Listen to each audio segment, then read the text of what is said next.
What is going on, everybody? This is episode 11. Today I brought on someone you may or may not know, but I feel like it's someone who is big in the community, big in art, and it's someone that will slowly but surely become a household name. Efdot. Eric, how you doing, brother? Doing well, man. Thanks for having me. Thanks for doing this show. This is awesome. Oh, no problem, man. I've been a big fan of your art for a while. So just having you on here is kind of mind blowing to me. Whenever I talk to people like you, Vinny Hager, just seeing your guys' work, I think it's unreal. I've been someone who has tried to paint. I've tried to draw, and it does not come out nothing like you guys. So just to see that, that skill, it's such a beautiful thing, man. It's really an honor to get to do this for a living, and I really love what I do. I hope that comes through whenever you see it. And yeah, a pleasure to connect with you too. I'm excited to chat. Hell yeah. So Before we jump into everything today, I do want to speak on some big community things that have been happening. So, Cool Pets, they got pushed back a little bit, 2 days, just so they could tweak their code. That was a great thing to see from them. And you also got our buddy Dose, who was on the previous episode. We actually talked about Crypto Ray Ray's, his project. That was super fun. And believe it or not, last night we had like a 6-hour spaces. And big congratulations to Dose for selling out his project. That was just like a super big thing. But to jump in with Efdot today, man. So I know, me personally, I know you've been an artist for the last 12 years. For those that don't know, me and him spoke a little bit before this started. And we just ran through some things that he's done. He is a Drexel graduate. He is a visual artist based in Brooklyn. He's been doing this for 12 years, since 2012. He's worked with very large brands, Google, MTV, Food Network, Coca-Cola, Heineken. These are huge names. He currently has one piece listed on Foundation still that he listed on his 31st birthday. So I think that's kind of a special piece. Definitely would grab it if I had the money. But yeah, F-Dot's just been around the community, not only in this community kind of NFTs, but literally in art for a while. This isn't just an artist that popped up. So F-Dot, is there any way that you can maybe talk us through how you got started in the NFTs from doing your basic traditional art?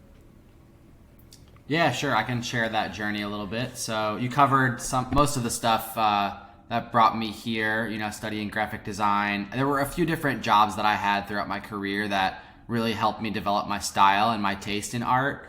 One of them was working for MTV. Another one was working for WeWork when they had their big rise and fall. But I learned so much from that experience about making fine art because, I studied graphic design where it was more about solving a problem. And it was through those years of working at WeWork for about 3.5 years that I developed my fine art practice on the side, and I had a lot of inspiration from other artists. So using all that experience, I brought that into another project over the last 2 years, and that's how I kind of discovered, through this one other project, was how I fell into the NFT community. The project I'm talking about is the baseball card project. So the last 2 years I've been making these collectible cards and working directly with Topps to put them out, get them approved by MLB and everything so they're official. And people kept comparing the NFTs to baseball cards, saying that, baseball cards are a niche market, NFTs are a really niche market as well, and people love to collect them. It's a whole economy happening. And I first learned about NFTs by linking up with one of the creators of Foundation. We were just on an email chain. We got hooked up from a friend of ours. It was right when he was starting Foundation. And I was just not really understanding much of the concept at all because I wasn't deep into crypto either at the time. But I kept thinking about it and doing more research and learning and seeing the successes of other artists. So I was on Foundation very early. And that's where I ended up minting my first piece as a collaboration with my friend Stefan. We kind of entered the world together. Our first piece was an animated work called In My Head, In Your Head. And it was really just about that feeling of entering a brand new space and feeling in your head about it. A really honest sort of mental health theme, checking in with yourself, not feeling too lost in your own head because it's a universal feeling. That was my first entry. Then I did a few more one-of-ones. after that. Really tried to just meet as many people as I could. NFT NYC happened around this time. Did my first collection of 10 pieces on OpenSea. It was called Open Minds, a similar like abstract style. And it's just been like running since then. I've done a couple other drops since then, and really enjoying all the challenges and also just the way that you can learn quickly in this space. You put something out, you get feedback, you iterate from there. It's a fast learning curve. Bro, that's super cool. And I mean, like I said, for me, someone who even collects trading cards, just seeing your work for all this time has been crazy. You name these places like WeWork, MTV. If you could pick one of them, what was one that you really enjoyed working with? And if you could, maybe why you enjoyed working with that one so much, if you could pick one of the favorites. Yeah. So those were full-time jobs, like a regular 9-to-5 schedule. Comparing that to the Topps work, which is freelance, it's still a lot of work on both ends. But it was 2.5 years ago that I left WeWork. And I think that's the one that I had the most fun working at, because it was really this exponential growth of a company that I got to experience. And I went from being like their 9th or 10th artist that they had on staff, and then eventually they had like 55 artists on staff. And I don't know about you, but I don't know any other companies that have 55 full-time artists like drawing and painting and making original work to be put in these spaces around the world. So it was just a really cool challenge, a lot of space to fill with art. It was always just, all right, let's get this project up and then move on to the next one and get feedback and keep improving the product. And they were paying for us to travel around the world and paint murals. So it was a dream job for me to do that. That wasn't all the time. It was like every couple months that would happen, but it was always something to look forward to, and it was what it was able to get my mural skills and portfolio to where it is now, was that job. And just one more thing about murals, like as much as I love digital art, I think I'm always going to paint physical work and make murals. I just love working with my whole body, being outside, getting to connect with people, see how they interact with it, because it's public art. Once it's out there, people will do what they will with it, right? It sort of belongs to the world at that point, in a way. So I love murals, and part of why I love that job at WeWork was because they had me painting so many murals, and gave me a lot of confidence in my own work too. Well, I can personally tell you how many companies I know that have 50 plus artists working for them, and the answer is 0. So I mean, that's super cool. I wasn't even aware of WeWork before looking into your history. So that's another reason why I love doing these podcasts and having people like yourself on here, learning about these things and learning about what brings someone up. And you said that, you traveled around the world. I could really bounce all over this podcast with things that you've done, but I know, like I said earlier, you've been doing mural work since around 2018. And I told you your Coca-Cola Times Square, I guess you would say it was a billboard because it was in Times Square, but that was amazing, like just the colors of it. And was WeWork the reason why you went to Monterrey, Mexico to do the rooftop football court? Yeah, so that was one of the bigger projects that I did for WeWork in Mexico. My position at WeWork went from senior designer to art director of the Latin America team. And I actually lived down in South America for a year and a half in Argentina, and then going to Mexico a bunch for WeWork and helping them expand and grow their team, eventually having like a self-sustaining design team there. But I helped to grow that, and that was why I was in Mexico. And one more thing about WeWork that I forgot to mention was just seeing the art and how it impacts people's lives on a daily basis. Like, they go to spend so many hours a day in these offices, and even though we're still in pandemic times, people are using these co-working spaces, and I hear from people who are still enjoying the art that we made in those days, even though WeWork isn't quite what it was when I was there. I love that feeling of just getting to see people directly benefiting from the art in terms of an atmosphere. Like, art makes your day a little bit better when you have something to take a break and go enjoy in your space. So that was one of the things I loved about it. And that was the reason why I traveled around Latin America so much. Yo, that's super cool. Big shout out to WeWork.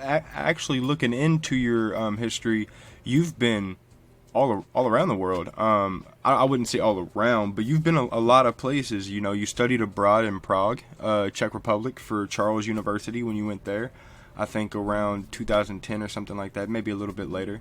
But no, you've really went everywhere, and that's why I mentioned the football court on the rooftop, man, because it's such a beautiful, beautiful thing.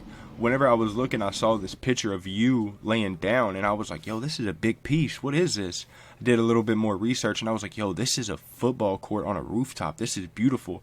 And if those listening would like to see it, you could literally go to Google and type in Efdot, EFDOT, and it should be the first link of his website, and you can look at his murals, his NFTs, and he even has an NFT currently listed on Foundation called Blob Day and Night.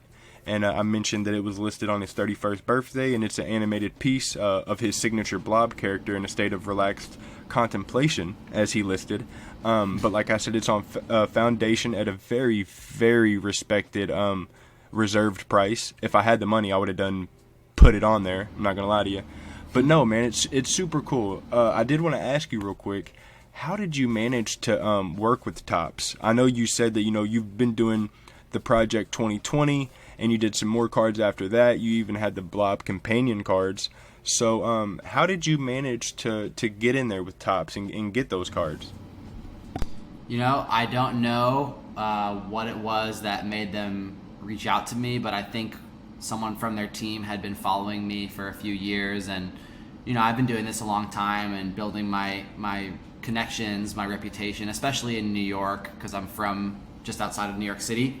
So my name gets around, and I hear from people that they want to work with me, but they don't have the right project yet, and then every once in a while it comes up. So I think with Project 2020, it was just like good timing, knowing people. I don't really know exactly how I got it, but they reached out to me, kind of a cold email saying that we've been following you for a while and we want to do this project with you. And I owe so much to that project, because now I have like thousands of people that have a card from me, and before that I didn't have a collector base that was that large at all. I had prints and canvases and my mural clients and stuff, but now I have a product that Topps distributes for me that gets into the hands of thousands of people, and I'm just really appreciative for that. No, that's crazy, because how Topps reached out to you is like how I felt reaching out to you as someone having a small podcast. I was like, yo, I got to really take a shot in the dark here and like try to hit up Efdot. This is someone who, like I said, I collect baseball cards. I was a baseball player. And your AP cards, which is artist proof for those listening in, them aren't cheap on secondary market. You are a nice artist. You are illustrious. So, it is crazy to know that, you make these cards and people really enjoyed it. You made arguably some of the best cards, and you were up there with 20 or 40 talented, super talented artists. So to see you get that recognition and then come into the NFT space and be so open, welcoming, you don't have an ego, you're super humble. I just love that about you, man. That's super cool. So I got to say, big shout out to you for that. Dude, thank you. The timing of everything has been very crazy. I committed to the Project 70 cards last year, right at around the time that I was just learning about NFTs, and a lot of artists in the Topps project have kind of fallen off, and they just jump into other projects, or they go full force into NFTs and kind of leave behind the Topps project. But for me, I wanted to make sure that opportunity was done right. Like, I don't half-ass anything I take on, even if it takes me longer than I expect it. I hope that those cards that I put so much love into, like, just go on to be cherished for generations of time, because they are physical. It's like harder to lose, and it's not just like some other thing in your digital wallet. Like, it's a thing that takes up space too. So I don't know. I think that it's going to be interesting to follow how the impact of this project goes forward, because the whole collectibles hype, it comes in waves. 10 years from now, I think we'll be looking back at this time in a really interesting way, and hopefully I'll be glad that I did things the way I did. Putting that blob cards as well onto the blockchain. I wanted that to sort of denote the time that I spent working in collectible cards, because it won't be forever. doing a whole collection of NFTs inspired by the Tops project was like a risk, but I'm really glad that it's out there now, and that I'm using that as a foundation, because I think it's a unique foundation for the rest of the NFT stuff I'm going to do. No, I'm super excited for the rest of the NFT stuff you're going to do. Not only NFT, but physical work, whether it's a mural, painting. I don't care if you're just drawing on a napkin, bro. I can't wait to see it. So I love hearing all your positivity. Like I said, you're so humble. And I think you are setting a beautiful trail for, what you will leave behind whenever that day comes, And so just to see it, and, as doing my research, I learned a little bit. Shortly after you finished design school, you lost your apartment and everything you owned to a devastating fire. Now, that was something that was like crushing to read for myself, and I apologize if that brings up anything negative. So I do want to say, Efdot, to know that you've put in so much work, to know that this means so much to you, like I know it does. Did you use that maybe as a sense of motivation? Because once that fire happened, you could have just quit. You could have just gave up and been like, you know what, maybe that's a sign and I'm done, But you literally kept going. Like, you didn't let that stop you. What was that like for you? It was a really intense time, for sure. A lot of change, a lot of distraction from what I thought I was going to be spending that season doing. It was just like getting my life back together, feeling comfortable in a home. After that, it took a while. And of course, like, I was home during the fire too. So there was some crazy, like, every time I would smell smoke after that, I would just like be like my heart rate would shoot up every time I smelled smoke. So I was definitely scarred by it. But one of the things that came out of the fire that I wasn't expecting was, like, I was able to go back through and check and see if anything was usable. And there were a few things that didn't get completely destroyed. But it was a pretty gnarly scene to see. One of the things I did find was, like, digging through my office area, like, all my art supplies and my computers and cameras were shot. Like, I couldn't salvage those. But my scanner that I had been using was still sort of intact and, like, only damaged a little bit. And I, like, pried open the scanner and I found a drawing that I made during that time, and it said Optimist. So one of the things that made it out of the fire was my art, and it said Optimist on it. So I took that as a sign that I needed to keep going, and that my work did have impact on others and it had value. And so I just took that design, that Optimist sketch, and I refined it. I turned it into everything, like stickers, patches, prints, pins. Like, I turned it into a whole merch line back in 2014, 15. And I just gave it away for free for most people, because a lot of people helped me after the fire. I got a lot of donations from friends. My brother made a whole, like, GoFundMe for helping me after the fire, because we didn't have a good insurance policy that helped us out very much. So we had to restart over. And that Optimist brand that I built back then was like, okay, I'm on a good trajectory, and I just got to push through and keep creating and keep impacting people. And, like, that was really what carried me through.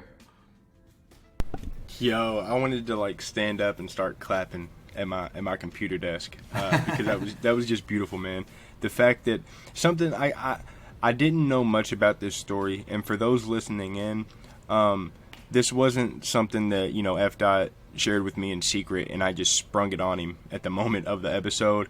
I wanted to ask that in the most respectful way, and I'm so glad that you were not injured majorly, that you did not lose your life, anything major like that. But to hear that, I don't know, man, that's just a sign to me, and I'm sure it was a sign to you. That's so crazy. Like, out of all things, you think about it, you pry that scanner open and you see that, and here you are today, man. You've never stopped. You've kept going.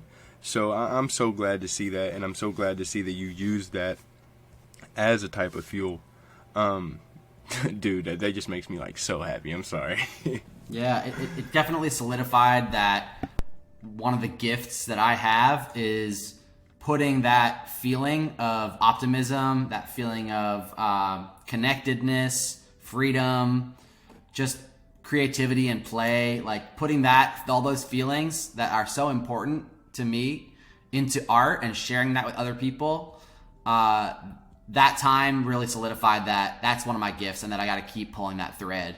Because after I put that work out there, that all the optimist swag that I had, the responses from people were just like, I couldn't shake them. I couldn't stop thinking about getting that feeling again out of more and more people, because it helped them too. They would put it up on their monitor, and then the optimist was like a reminder that they can get through difficult things too. So I just try to bake that in, whether it's like really subtle in the color palettes that I choose now, because I do a lot of abstract work now and less like typography and lettering. But that's always been there as a secret ingredient. And thank you, man. Thank you for, letting me tell the story. It's been almost 8 years now, so I'm not scared to share it. It's probably like the most memorable story that I have, so I'm happy to share it. Good, man. I'm so glad to hear that, because I like I said, I meant that in the most respectful way, and I love what came out of that. Just the fact, because now I haven't even seen that logo that you're talking about, but I want it so bad. I want it so bad, like as a screensaver or something, because I use little signs like that to keep going. There's been a lot of times in my life where I wanted to give up, and it's just been that little sign. And it's like, just hold on, just keep going. So the fact that you have that, it's so beautiful, and I love that you try to bake it into everything you do, because I love your art now. And I notice the subtleness and things like that. And for those that don't know, before I forget, because I always do this, there is a POAP.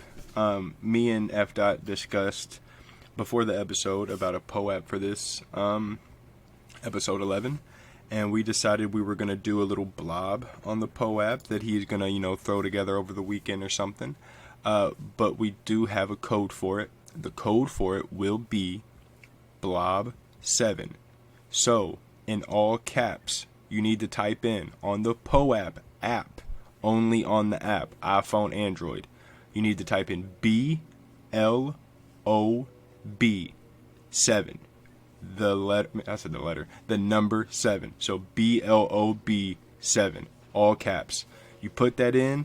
We'll do. Is 75 cool with you, Efdot? Do 77. 77. That's even better, because 7's my lucky number. 77. We'll do 77 POAPs. 2 will be held back. Actually, 2 will be held back. Of course, 1 for me, 1 for Efdot. I always hold 1 back for myself and the guest, of course. But yes, you can do that starting Monday when this airs, and you can claim your POAP, and that'll be, a fun little gift.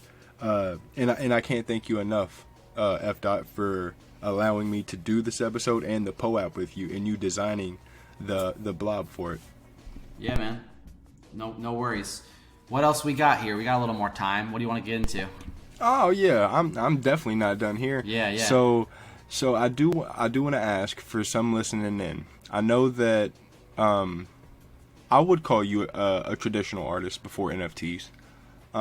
Whether it be typography, drawing, anything.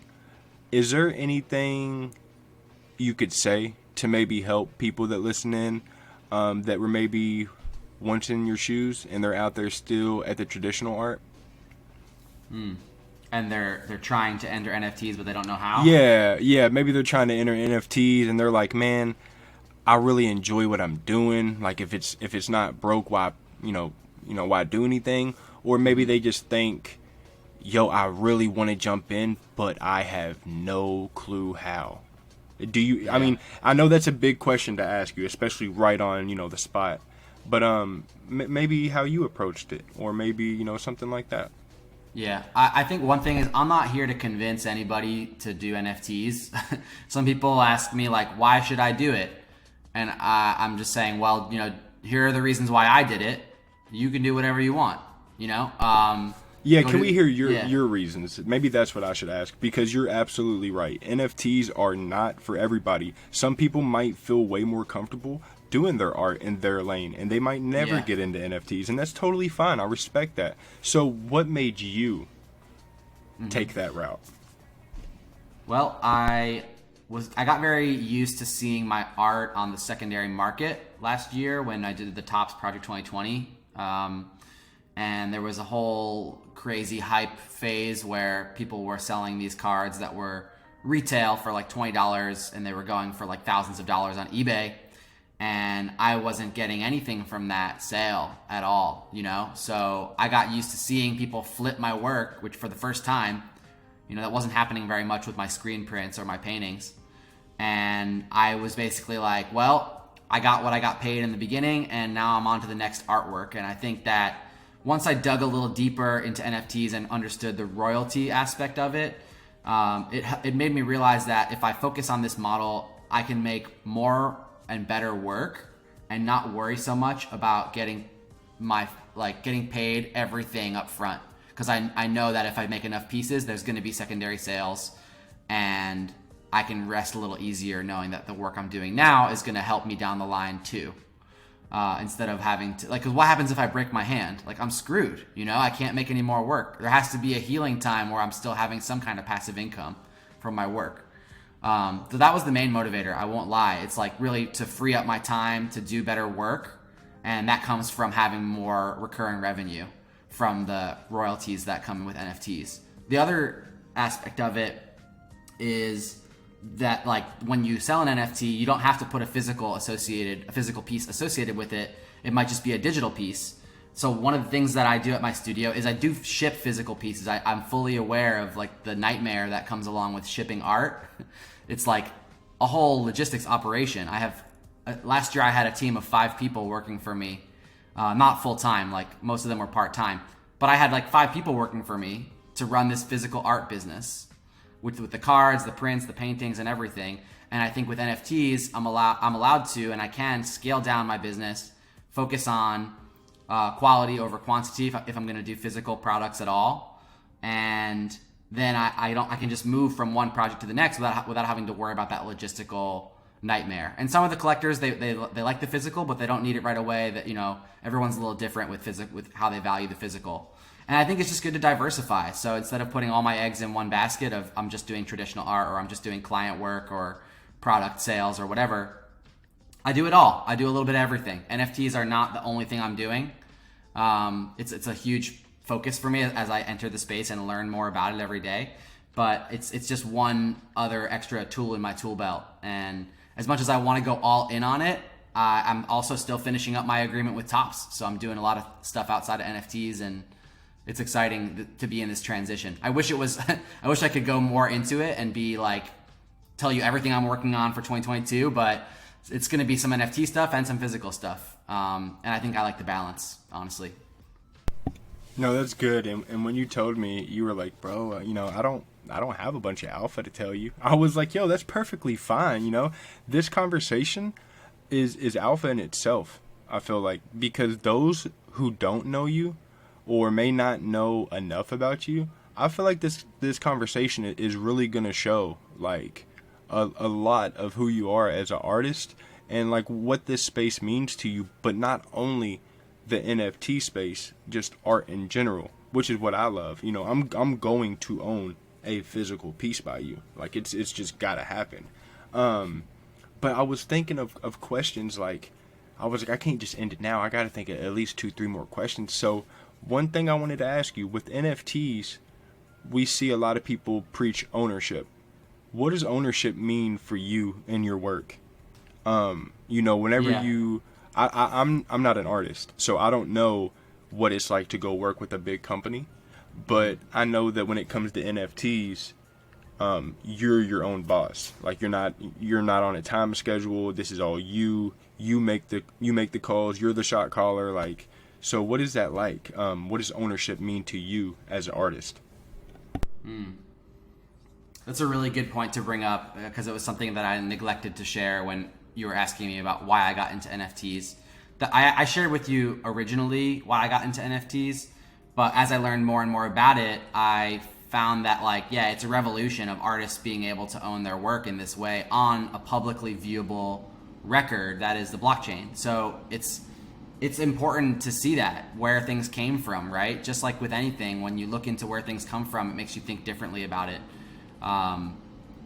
So to me, ownership means like clicking, like making the work and then clicking mint on my own contract, which is something that's more and more standard these days. So it's a contract that I made, and it's a piece that I made, and I'm the one that's like bringing it into the market myself. I don't need any intermediary person to help me out. That's like the true ownership of the process, in my opinion. And I think it's so cool that years from now, I'll be able to look back and see how the pieces might have changed hands or who was holding it since the very beginning. And just having that record is so life-changing for being able to contextualize like how we talk with our collectors as artists. Yeah. Also owning your decisions, like knowing when's the right time to put work out and how big of a collection and how to price your work. Like we own all those decisions, as difficult as they are. We're writing our own story, and we get to be as generous or as exclusive as we want to be, in a way, or both in certain different ways, which is good. It's kind of an important balance that I'm finding. Yeah. What about you? Do you feel like that kind of sums up the idea of like ownership how do you feel about ownership as a collector in this new space? Yo, that's wild. I've done this podcast since November, never been asked a question, and I love it. So as far as ownership here, it was a big thing for me because I had a lot of friends that didn't understand what it was. They were like, well, why do I want that picture? I can just go get a picture. And I think I saw Quentin Tarantino talk about it. He didn't understand. Like, he was like, well, can't someone just go buy a poster of my movie scene? And it's like, yeah, you can, but that poster is only $9-10 for a reason. There's multiple copies. Whenever I can show that this is the original, that is like a big thing for me. Because I think, who was it that said it? It was like, even Pablo Picasso was the one that said, good artists copy, great artists steal. And I think it was easy to steal art at one point because there was no ownership. There was no proof. Mm-hmm. I mean, it was so easy. There's literally a man, and I forget his name, but there were many world-renowned people that could just copy art. But with the blockchain, you can't do that. Like, yeah, you could screenshot it and upload it on OpenSea and make it an NFT, but it's not an official NFT. It's not the real thing. So the fact that I can go on there and see something, see who actually owns it, see where it comes from, that's a big thing to me. Because, I mean, it's the same as owning an AP version of one of your cards. I hold one of those and I'm like, yo, I know that Efdot touched this. I know Efdot signed this with his marker, with his hand. So it's really cool. It's a sense of ownership, and I love that. It's a big thing, and I'm. It's kind of crazy that you asked me a question. I'm still like starstruck by that. No, man, it's all good. I think that's really cool that you feel that. Not everybody feels it. It's collecting. I think is one of the core human desires that comes along with being human, just like the things that you're born with. But some people feel it more than others, and some people collect in specific ways. And the amazing thing is that there are enough people around the world that generally agree when an artist signs a piece of paper that it's legit. Obviously it has to be verified, or it has to be the actual original. But my point is, like, people still value the things that I value, the romantic part about having the original, right? It's a feeling. It's really, that's what you're buying. It's a feeling. It's when it's a physical object, yes, you're buying the physical object, but the reason that goes behind that is it's the feeling. And I think that's been around for thousands and thousands of years. Like, art isn't going anywhere. It's the one of the things that stays when an entire society crumbles, right? The art is still left there. And so the feeling that art brings is just like something that brings me a lot of joy, that I get to give that to other people, and I'm glad to connect with someone who like really appreciates those details, even when it comes to the physical and not just the blockchain verified stuff. You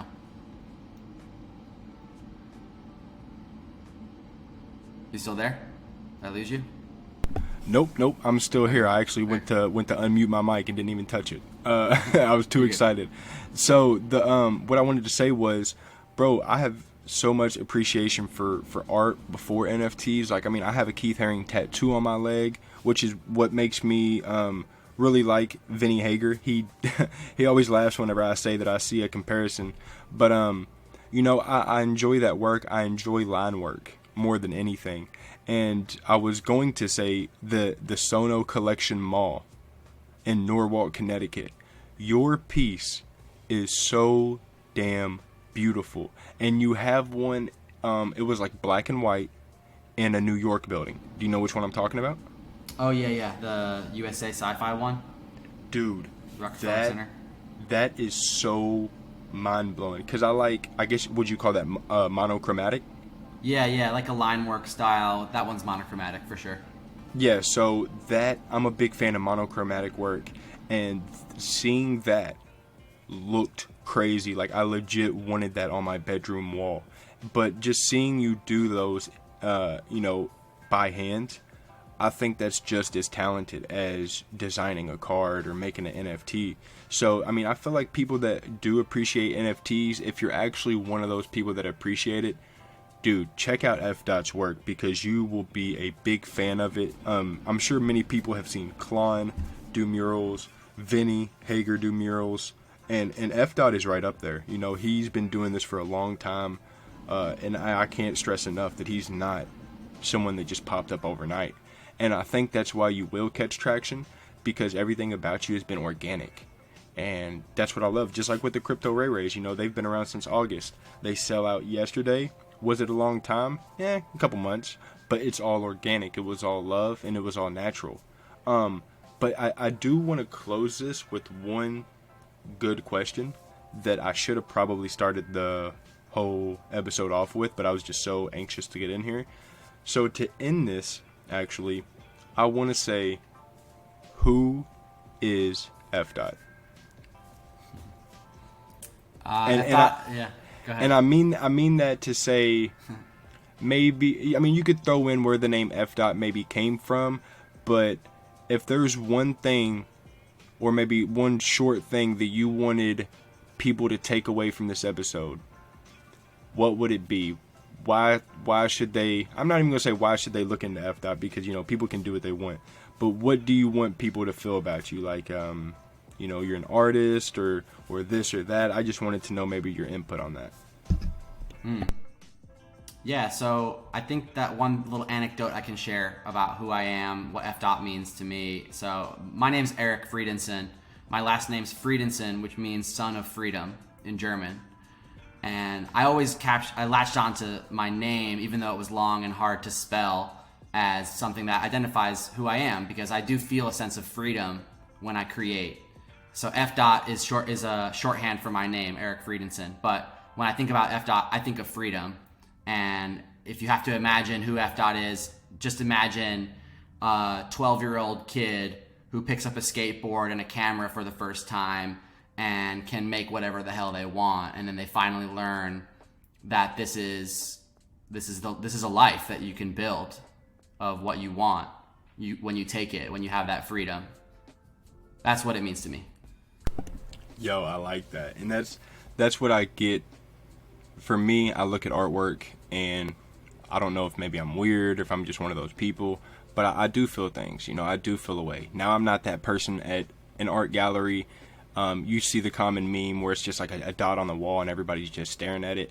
Like, yeah, you do have those art critics, but there are pieces like the one that I mentioned earlier, the blob day and night. Them colors. It's like a 30-second loop or something like that, but it's just the sun coming up behind a blob, and it just felt cool. Like it felt relaxing. Like if I had that in my room on a digital frame, it just felt right, like free, like, I don't know, just loving. And that's what I love about your work, man. I feel the freedom, I feel the positivity that you have, and I can't encourage you enough to please keep going. You know, this episode has taught me so much.